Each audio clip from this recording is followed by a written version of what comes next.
Hi guys, welcome to day 6 of trying different things with pipe cleaners. ఈ రోజు ఈ cute పింట్రెస్టీ phone కేస్ని ఎలా చేయాలో చూద్దాం. నేను బిఫోర్ వీడియోలో pros and cons of pipe cleaners and crochet చెప్తా అన్నా కదా, సో ఈ వీడియోలో డిస్కస్ చేద్దాం. నేను ఇప్పుడు చెప్పేవన్నీ కూడా మేకర్స్ పాయింట్ ఆఫ్ వ్యూలో.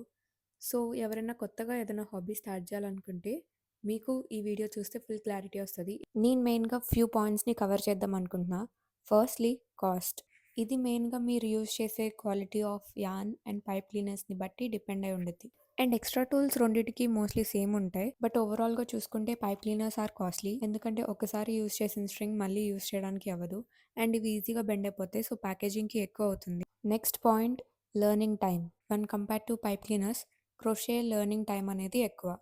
Next, materials availability.